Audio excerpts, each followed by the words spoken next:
Hello everybody, another drywall repair video. This is a spray splatter texture video.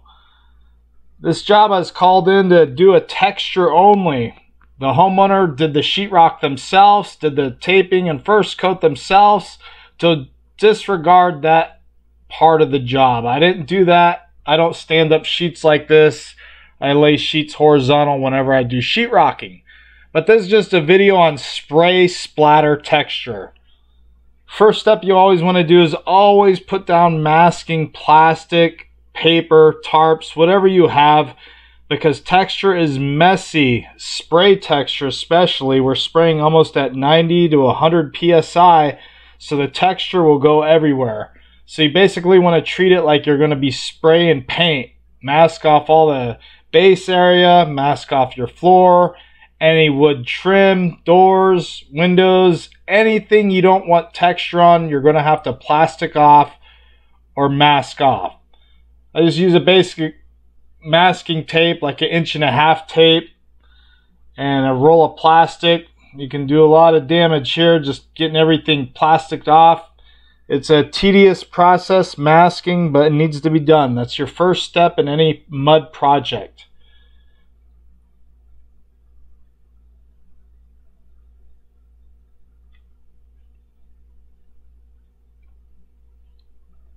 Once you get the area all masked up, then you can start the drywall process.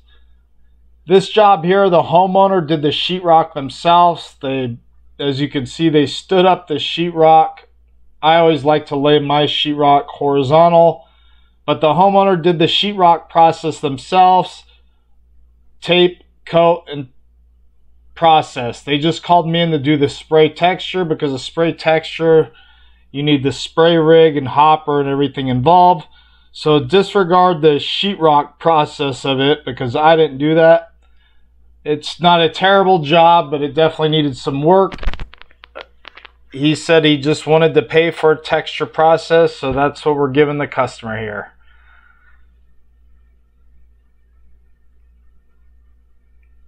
Basically, this was a large closet. He enclosed the closet and put a door in it to give him some more room on the wall.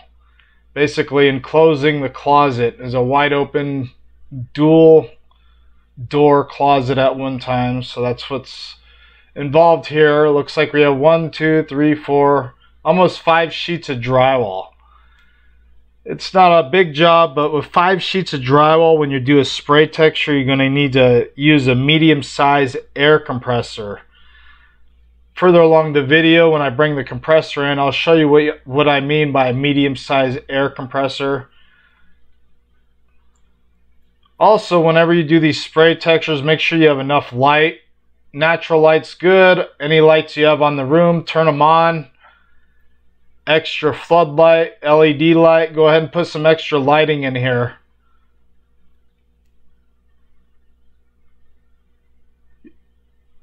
Nobody likes to do the masking process. It takes forever, but you have to do it. It's tedious, but get everything masked off. That way when you go to spray, you can spray and go. You don't have to worry about overspray, getting all over the place and making a big mess. So it's easier to take your time, mask everything. And here I'm masking the door jamb around the door. I'm taping up to the base area, below the base area where they're going to put baseboard. Just get everything nicely masked off and prepped. Sometimes prep work is more tedious and takes more time than the actual drywall itself. So go ahead and just get your area all masked off. Once you get it all masked off, then you're ready to go.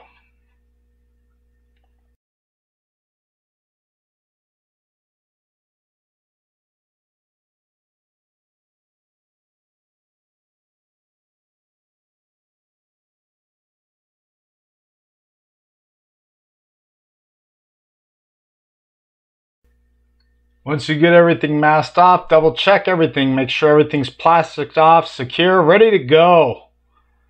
In here it's a closet, so I got to do the inside of the closet. But I'm not going to bore you with that. You already know the process. Just get everything prepped up, ready for texture. Stuff you're going to need: compressor, like I said, a heavy duty compressor. See, this is a 4.0 scfm. For jobs larger than, I'd say, 2 or 3 sheets of drywall, you're going to need a 4.0 scfm to a 6.0 scfm. SCFM is not the pressure itself in the tank, it is the power, the pressure the motor creates. A 4.0 to 6.0 will basically create enough air pressure to keep up with you. You could use a smaller SCFM, like a little pancake compressor, but you're going to have to turn it off, let it build up more air, and do sections. On these larger jobs like this, you want to use at least a 4.0 SCFM air compressor with your hopper. That way when you're spraying, you don't have to stop and you keep a consistent pattern, because the motor is like a 1.5 horsepower to 2.5 horsepower motors, so they can create a lot of power and keep up with you. With this, I'm using a joint compound. I already had some in the bucket, but it's a little too thin. I'm just using a mixer, mixing it up really good. When it's thin mud like this, too thin, you're going to have to add some regular joint compound. This is almost a watery thin. It's way too thin for this spray knockdown. With this spray texture, you're going to have like a heavy pancake batter consistency. So I'm thickening up the mud, texture mud bucket, by just adding 1/4 of a bucket of regular joint compound right out of the box. This is the easy way that I'm doing here, so you can just dump a little bit in the box instead of dumping the whole box in your bucket. Just hit the side of it and then just knock a chunk of that mud. 1/4 of the box is all we need. Then you can mix it up thoroughly. Keep your box clean plastic. We don't want it drying in our bags, so get it all tucked back in, re-secured in the box. We don't want air to get in there and heat and dry out and get goobers inside our fresh mud. Now this is ready to mix up. Since I thickened it up with another 1/4 box of mud, I'm going to thicken it up and give it that nice pancake, heavy pancake batter consistency that we need for textures. Pretty much most textures is the same consistency, a heavy pancake batter. You got to cream up this mud. It needs to be creamy, almost like a whipped cream. If you get any goobers, clumps, anything in the mud, it's not going to spray in your hopper. You're going to spray goobers on your walls. So if you got goobers in your mud, you're going to have to strain it with like a spaghetti strainer, a netting strainer, something like that. This is one of these I use. Since this is fresh mud, I don't need to strain it. But if it was old mud and had goobers in it, then you're going to have to always strain your muds. I like to work on my truck because I have a basically workstation on my tailgate. This is easiest for me. I don't like to bring all the materials in the job, because everything I carry in the job I'm going to have to carry out. So I try to keep it simple. With this way I'm doing it, you can also use a little step ladder and just dump your mud in your hopper. You don't want a full hopper because it is heavy, but I can carry a heavy hopper, so I'm just going to fill this up, and this one hopper should do the whole wall. Tools you always need for texture: always keep a damp sponge and a clean 6-inch knife. And once your air compressor is full, I like to spray it around the 90 psi, and I like to adjust the nozzle on the hopper and look at my existing texture to kind of get the same spray pattern. You got to spray it until you find it. I like to spray on the plastic so I can set my nozzle into the pressure that I need. I like to spray the air compressor, have the air compressor wide open, 90 full pressure, but I like to adjust it on the hopper itself. The hopper should have an adjustment. If you don't have one, you should put one on it. It makes it easier to dial in your spray. Basically, when these sprays, there's no right or wrong way to spray. You can go horizontally, vertically, diagonally. You just want to keep a nice, consistent pattern when you spray. With this one, I'm doing nice vertical strokes, up and down, up and down, up and down, keeping the same consistency to keep a nice symmetrical spray. I don't want to just go quick, go quick, go quick, and then slow down. I want to keep a nice, same consistency, up and down, up and down. Nice and slow, spray a nice heavy pattern to match the existing. This is just a splatter texture. It's a really nice texture. No knockdowns involved with splatters. You just spray it and leave it. That's why they call it a splatter. It's a good texture for hiding imperfections in walls. It covers, it's easy to do, and once you spray it at a nice consistent pattern, it's hard to make mistakes in it. A lot of people tend to keep the mud too thick, so when they do spray splatters, it doesn't look right. It looks like splats here, splats there. The technique is to have a nice creamy strained mud, and a thinned down creamy mud like this will spray nicely through a hopper, especially when you have the right pressure. This medium-sized compressor I got was just under $300, and it's perfect for this type of job. If I was doing ceilings, high ceilings, vaulted ceilings, I'd want a bigger air compressor that can spray the pressure to reach those taller ceilings. But with this 5 sheets on the walls, this is a perfect air compressor to do this type of job. Sprays nice and consistent. Just take your time and spray it. Once I get all my vertical areas sprayed in, sometimes I'll like to go back and start over, and then I'll do horizontal or diagonal. Just basically going over my spray pattern to kind of break it up. So just in case there ain't spray lines, vertical spray lines, if you spray it in the opposite direction, horizontal or diagonal, you'll cut away those spray lines. And it also fills in any missed areas. Sometimes when I go back and do a back spray, I like to turn the pressure full blast, and it just makes a good fill in. And with that back spray, I like to check my angles, my baseboard around the detail boxes. If I need to feather the texture out higher or wider, that's when I do it with that second spray coat. But you just take your time. With a bright light, you can also see stuff you missed, but you always want to go back and double check your spray areas. Different angles, different lighting, sometimes you might see a missed area, but we're just spraying it nice and easy. Tips. The tips to use on your spray hopper: always use a medium tip. The medium tip is always the go-to one. If you have a heavy splatter or heavy knockdown, you're going to have to use the big tip.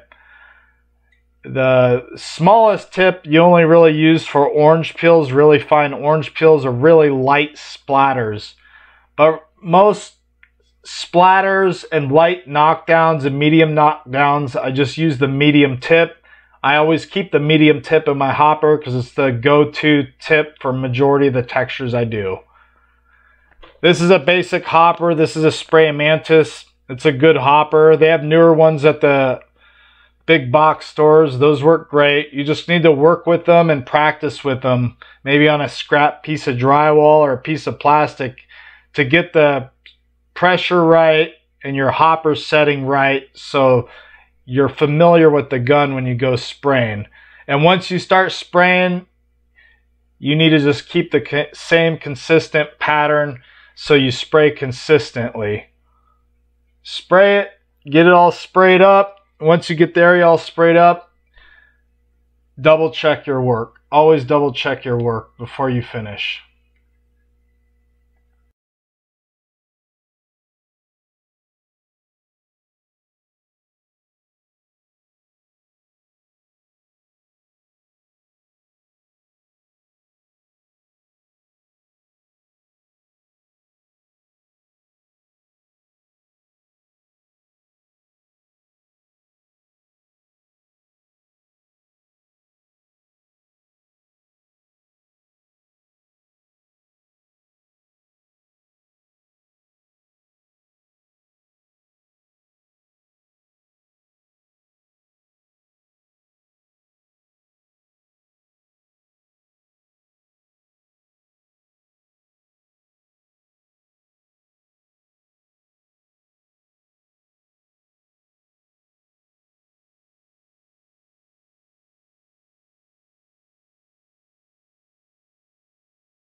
Whenever I'm done with the wall, if I have a light, I like to shine my light on the texture area and make sure I didn't miss any areas. The spray pattern I did, I shouldn't miss any areas, but we always double check our work. This is a homeowner's house, so we want to make sure we did a perfect job.